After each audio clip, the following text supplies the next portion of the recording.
جس نے نعرہ لگایا غریب اسی کے پیچھے مسیحا بن کے چل پڑا، آج دھوکہ دے لیا، لوگوں کو پیچھے لگا لیا۔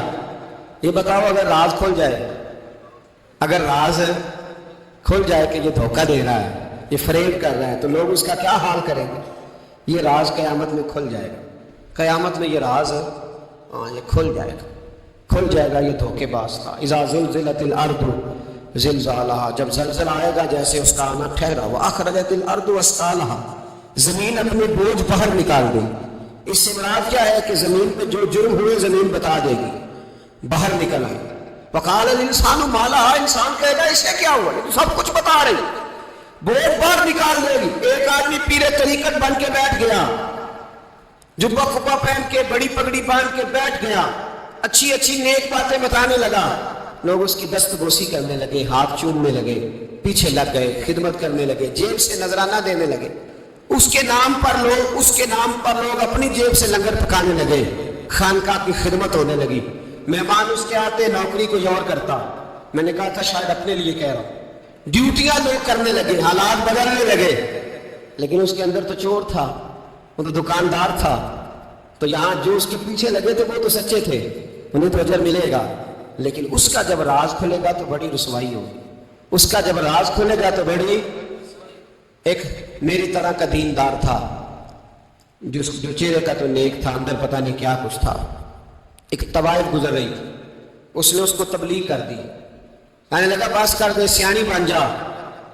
تو کسی دانشور نے لکھا ہے اس نے بڑا سخت جواب دیا اس عورت نے، کہنے لگی بابا میں تو جو ہوں وہ نظر بھی آ رہی ہوں، تو بتا جو تو نظر آتا ہے وہ تو ہے کہ نہیں؟ اس بندے نے چیخ ماری اور بے ہوش ہو کے گر پڑا۔ تو لوگوں نے کہا بابا آج کسی صوفی کا کلام سنا ہے جو بے ہوش ہو گیا؟ تو اس نے کہا نہیں، آج طوائف کی بات سنی ہے، طوائف کی۔ اور وہ عجیب بات کر گئی ہے، وہ کہہ گئی ہے میں تو جو ہوں میں نظر آ رہی ہوں، تو بھی تو بتانا، تو بتانا کہ تو دستار امامت پہنتا ہے،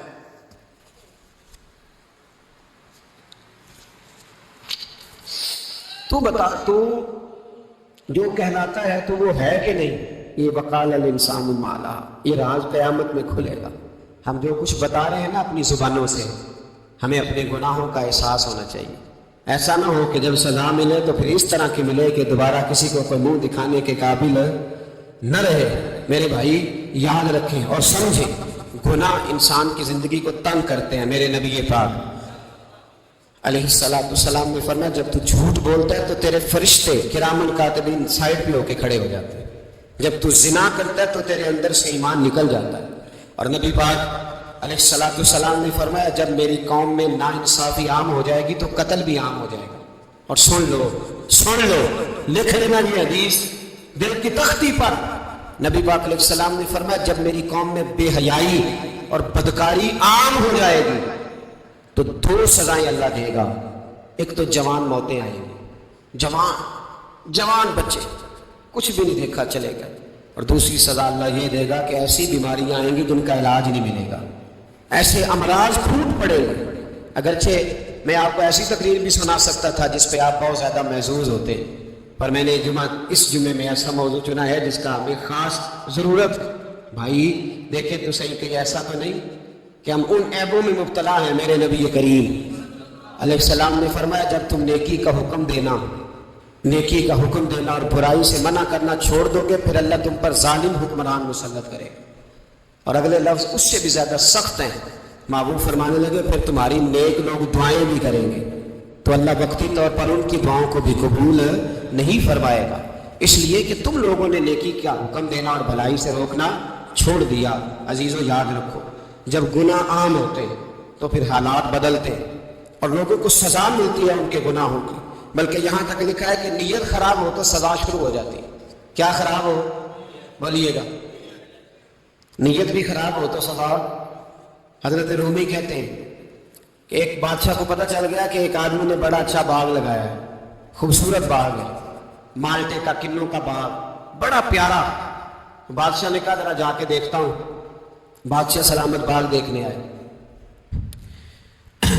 تو اب وہ مزدور آدمی تھا، عام آدمی تھا جس نے باغ لگایا، کسان تھا، اس کو کہا کہ چند کنوں توڑ کے لایا تو بڑے پیارے لگے۔ ایک دو اور لایا، کھائے، بڑے میٹھے، بڑے پیارے، بڑے توانا، بڑا مزہ آیا۔ تو بادشاہ کے دل میں خیال آیا کہ اس پہ قبضہ نہ کر لوں باغ پہ۔ ہمارے یہاں نا کرائے پہ دکان دیتا نا مالک، تو جب کسی غریب کی چل جاتی ہے کہتا ہے تو خالی کر، میں نے خود ڈال لی ہے، چل گئی نا اس کی۔ حالانکہ رزق اپنے اپنے نصیب کا ہے، رزق اپنے اپنے نصیب کا ہے، جس کو اللہ تعالیٰ چاہتا ہے عطا کرتا ہے۔ تو اس کو کہا کہ اور توڑ کے لا، اور دل میں خیال ہے کہ یار اتنا اچھا باغ ہے، قبضہ کر لیتے ہیں۔ ہماری حکومتیں قبضہ کر لیتی ہیں کہ چیز اچھی لگ جائے۔ اب وہ کسان 2-3 کنوں توڑ کے لایا، اس نے کھائے تو کھٹے نکلے، ترش تھے۔ کہنے لگا تجھے کیا ہو گیا ہے؟ تو بندہ بڑا صاحب دل تھا، کہنے لگا میں تو ٹھیک ہوں، آپ اپنی نیت سے پوچھیں کہیں خراب تو نہیں ہو گئی۔ تو کنوں میں بھی اس کا اثر آ گیا ہے، اپنی نیتیں بگڑ جائیں نا، نیتیں۔ اب ایک بات کہنے لگا ہوں، غور سے سننا۔ جب تک دو بھائی اکٹھے کاروبار کرتے ہیں، نیت ہوتی ہے کہ ہمارا گھر چلے گا، تب تک اللہ برکت دیتا ہے۔ اور جب اپنی اپنی جیبیں سمیٹنے لگ جاتے ہیں نا کہ یہ میرا 5,000 ہے، آج میں گیا تھا اگرائی کرنے، یہ میرا 10,000 ہے، آج میں نے زیادہ کی، جب وہ ٹٹولنے لگتا ہے پھر اس دکان سے بھی برکت اٹھ جاتی ہے، پھر وہاں سے بھی برکت چلی جاتی ہے۔ فَإِنَّ لَهُ مَعِيشَةً ضَنْكَ، فرمایا جب تو میں منہ پھیر لیتا ہے پھر تیری زندگی اللہ تنگ کر دے، پھر وہاں سے بھی برکت، خوبصورتی، اثر اٹھ جاتا ہے۔ ایک سنار نے گلی میں ایک یتیم چھوٹے سے بچے کو گھومتے دیکھا، تو سنار بے اولاد تھا، بچے کو اٹھا کے گھر لے آیا۔ 18 سال اس بچے کی پرورش کی، اس کو پالا پوسا، جوان کیا۔ سنار کے پاس وہ دکان پہ چلا جاتا، وہ کئی دفعہ دکان پہ رہتا، کئی دفعہ گھر میں رہتا۔ ایک دفعہ وہ دکان پہ تھا، بچہ گھر تھا، 18 سال کا جوان، اس کی بیوی اکیلی تھی۔ وہ جس نے ماں بن کے پالا تھا اس نے اسی پہ حملہ کر دیا، اس کا بازو بری نیت سے تھاما، بیوی چیخی۔ تھوڑی دیر گزری تو وہ نوجوان پیروں میں بیٹھ گیا، کہنے لگا اماں پتہ نہیں مجھے کیا ہوا۔ شام کو سنار آیا، بیوی چیخنے لگی، چلانے لگی، کہنے لگی آج عجیب بات ہوئی، جس کو میں نے جگر کا خون دے دے کے پالا اسی نے گندی نظر ڈالی۔ سنار محو حیرت ہے، بیوی کا خیال تھا کہ لاٹھ اٹھائے گا، ڈنڈا اٹھائے گا، نوجوان کو مارے گا، لیکن وہ رونے لگ گیا۔ اس نے کہا اب اس نے میرا بابو تھاما ہے، جانے کیا کیا ہے؟ پریشان ہونے لگ گیا، سجدے میں گر گیا، کہا تو بتاتا کیوں نہیں؟ تو وہ سنار کہنے لگا اس کی غلطی نہیں، 18 سال کے بعد آج مجھ پر بھی شیطان سوار ہوا تھا۔ ایک عورت آئی تھی، وہ اپنے بازوؤں میں چوڑیاں پہننا چاہتی تھی، تو میں نے بھی گندی نظر سے ہاتھ ڈالا تھا، رب کریم نے مجھے فوراً اس کی سزا دی۔ جن کے گھروں میں بیٹیاں ہوتی ہیں ان کی نظریں گندی نہیں ہوتی، جو بیٹیوں کے باپ ہوتے ہیں، جو بہنوں کے بھائی ہوتے ہیں، ان کی نظریں گندی۔ اور اگر تو ٹیلی فون کرتا ہے تو کسی عورت کے ساتھ تعلق رکھتا ہے تو یہ بات لکھ لے، امام فخر الدین رازی 1، علامہ اسماعیل حقی 2، ملا جلال الدین رومی 3، امام خازن 4، امام جلال الدین سیوطی 5 حدیث کے استاد اور محدث لکھتے ہیں کہ اگر تو کسی پر گندی نظر ڈالے گا تو تیرا گھر بچ سکتا، یاد رکھ نہیں بچے گا، اس لیے کہ تیری نظر کسی کی بیٹی کو بیٹی سمجھ تاکہ تیری بچی کا پردہ قائم رہے، کسی کی بہن کو۔ یہ کیا بات ہوئی کہ تو جتنا مرضی گند معاشرے میں پھیلاتا رہے تیرا گھر بچا رہے؟ یہ کیسے ہو سکتا؟ فَإِنَّ لَهُ مَعِيشَةً ضَنْكَ، اللہ فرماتے ہیں زندگی تنگ ہو جائے گی تیرے لیے مشکل، تو ڈھونڈتا پھرے گا کہ میں مرنے کو جگہ تلاش کروں۔ سچی توبہ کرے، کھری توبہ کرے۔ یہ گناہ انسان کو مجبور کر دیتے ہیں۔ حضرت عبداللہ بن مبارک رحمۃ اللہ تعالیٰ علیہ، ان کے سینکڑوں شاگرد تھے، ایک شاگرد کے انتقال کا وقت آیا تو گھر گئے ملنے۔ آپ کہتے ہیں میں نے زور لگا لیا پر اس کی زبان پر کلمہ جاری نہیں ہوا۔ میں اسے کہتا کلمہ پڑھ پر اس کی زبان پر جاری۔ اللہ اکبر، بہت بڑی نعمت ہے، دعا فرمائے اللہ ایمان کی موت عطا فرمائے، ایمان کی موت دے، اللہ کرے ایمان کی موت دے۔ ایسے بھی لوگ دیکھے ہیں، مسجد نبوی ہے، رسول اللہ کا شہر ہے، سر سجدے میں ہے، روح پرواز کر گئی، روح پر کہ کتنا نصیبوں والا ہے، کتنا نصیبوں والا کہ مسجد نبی میں سر سجدے میں رکھا ہے، اور اللہ تبارک و تعالیٰ نے محبوب کے قدموں میں موت عطا فرمائی۔ تو حضرت عبداللہ بن مبارک کہتے ہیں میں نے اس کو کہا کلمہ پڑھ، تو اس کی زبان پہ جاری نہیں ہوتا۔ میں بار بار کہتا تو وہ منت کرتا، کہتا حضور میں کوشش کرتا ہوں جاری نہیں ہوتا۔ فرماتے میں پریشان ہو کے اٹھا، ابھی میں دروازے پہ پہنچا تھا، اس نے چیخ ماری اور روح پرواز کر گئی، بچے رونے لگے، بیوی رونے لگی۔ تو میں نے اس کی بیوی سے کہا کہ یہ جرم کیا کرتا، اتنا بڑا پاپی پہ کلمہ جاری نہیں ہوا، اس کی زوجہ کہنے لگی حضرت جی 2 گناہ تھے اس کے، ایک تو یہ شراب کا عادی تھا، روکتی تھی باز نہیں آتا تھا، اور دوسری بات یہ کہ یہ اپنی اماں کا نافرمان تھا، وہ 2 گلیاں چھوڑ کے رہتی ہے، یہ کبھی ملنے نہیں گیا تھا، اس بوڑھی کا کلیجہ اس کی طرف سے بڑی تکلیف میں تھا۔ تو حضرت عبداللہ بن مبارک کہنے لگے جا تو بھی دعا کر، اس کی ماں کو بھی کہہ دعا کرے کہ یہاں تو یہ کلمہ نہیں اسے نصیب ہوا، اللہ کرے اللہ آخرت کی منزلیں اس کی بہتر فرما دے۔ میرے بھائی ایسے گناہ حضرت مالک بن دینار نے توبہ کی انہوں نے۔ کس طرح؟ فرماتے میں نشے کا عادی تھا، کسی نے مجھے کہا کہ بطور دوائی شراب پی لو تو میں نے پی لی، نشے کا عادی تھا، شراب پیتا تھا۔ اللہ تعالیٰ نے بڑی منتوں کوششوں کے بعد ایک بیٹی عطا فرمائی، وہ بھی 2.5-3 سال کی ہوئی تو پردہ کر گئی۔ کہتے میں اس کی قبر پہ بیٹھ کے گھنٹوں روتا، شراب کا عادی تھا۔ ایک دن سویا تو خواب دیکھتا ہوں کہ میرے پیچھے ایک بڑا سانپ لگ گیا، اور سانپ جب منہ کھولتا ہے تو انگارہ نکلتا ہے۔ میں پھر دعا کرتا ہوں اللہ ہمیں معاف فرمائے، اللہ ہم سے درگزر۔ میں کچھ قبرستانوں میں جاتا ہوں تو میں سانپ بچھو پھرتے ہوئے دیکھتا ہوں، تو ڈر آتا ہے کہ ہم یہاں آنے والے ہیں۔ یہ لوگ کہہ رہے ہیں کہ تمہاری تیاری ہے، کسی وقت بھی اعلان ہو جائے کہ چلو بھائی چلو فلاں صاحب کا جنازہ ہے، اٹھو۔ لوگ کہتے ہیں جلدی کرو، اور ایک کونے میں ایک شخص یہ بھی کہتا ہے کہ دیگ بھی رکھ لو مہمان بڑے جمع ہو گئے، اور ایک کونے میں لوگ یہ بھی کہتے ہیں کہ برف ٹھنڈی لے آؤ، لوگوں نے پانی بھی پینا ہے۔ پہلے اعلان ہوتا ہے کہ فلاں فوت ہو گیا، پھر اعلان ہوتا ہے جنازے کا ٹائم ہو گیا، پھر اعلان ہوتا ہے جنازہ اٹھایا جائے گا، اور پھر بات ختم ہو جاتی ہے۔ پھر کل من علیہ فان، پھر کوئی نہیں پوچھنے آتا، ختم ہو گئے، قصہ ہی ختم ہو گیا، ان لوگوں کی کہانی مٹ گئی، ختم ہو گئے، بڑے بڑے کنج کلا، کوئی پوچھنے والا نہیں۔ موت کا راج ہے موت کا راج، موت راج کرتی ہے بس، اور کسی کا راج نہیں، اور راج کرتی ہے جدھر جاتی ہے اسی کا راج کر رہی ہے۔ تو حضرت مالک بن دینار کہتے قبرستان میں نے دیکھا، میں خواب دیکھتا ہوں بڑا اژدہا، اس کے منہ کے اندر آگ میرا پیچھا کر رہا ہے۔ کہتے میں خواب دیکھ رہا ہوں، میں دوڑا، لیکن وہ اژدہا جب میں دوڑا تو میرے آگے آ کے کھڑا ہو گیا۔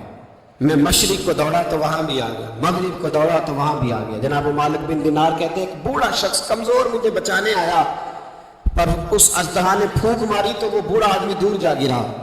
کہتے میں چیختا تھا، چلاتا تھا، ایک پہاڑی پہ میں بھاگا گیا تو وہاں مجھے میری بیٹی ملی، مجھے فوت ہو گئی۔ وہ اس اژدہے کے آگے اس نے یوں ہاتھ کیا تو اژدہا پیچھے بھاگ گیا۔ میں نے بیٹی کو گود میں اٹھایا، میں نے کہا بیٹی یہ کون تھا؟ کہنے لگی ابا یہ تیرا برا عمل تھا، یہ تیرا برا عمل تھا، یہ تجھے کھا جاتا اگر میں نہ ہوتی۔ تو کہا یہ بوڑھا جو مجھے بچانے آیا یہ کون تھا؟ کہا یہ تیرا اچھا عمل تھا، پر کمزور بڑا تھا، تھوڑا تھا، یہ تیرے برے عمل کا مقابلہ کرنے کی ہمت نہیں رکھتا تھا۔ حضرت مالک بن دینار کہتے ہیں میری بیٹی نے خواب میں میری داڑھی پکڑ لی اور کہنے لگی ابا میں چاہتی ہوں تو صحیح ہو جا، ایسا نہ ہو کہ پھر تیرے پیچھے یہ اژدہا لگ جائے۔ حضرت مالک بن دینار کہتے ہیں جب میں سو کے اٹھا تو میری داڑھی آنسوؤں سے بھری ہوئی تھی، پھر اس کے بعد میں نے توبہ کی، اس طرح کی توبہ کی کہ پھر میں نے کوشش کی کہ دوبارہ میں اپنے رب کی نافرمانی نہ کروں۔ حضرت عبداللہ ابن عباس فرماتے تھے جو دنیا میں ہنس کے گناہ کرتے ہیں نا، ہنس کے جھوٹ ہنس کے بولتے ہیں، ہنس کے لوگوں کی غیبت کرتے ہیں، فرمایا یہ جو تمہیں ہنس کے گناہ کرتے نظر آتے ہیں ان کا رونا قیامت میں دیکھا نہیں جائے، ان کے آنسو قیامت میں دیکھے نہیں گئے۔ جو ہنس کے گناہ کرتے پھر روئیں گے، فَلْيَضْحَكُوا قَلِيلًا وَلْيَبْكُوا كَثِيرًا، رب فرماتے ہیں زیادہ رویا کرو کم ہنسا کرو۔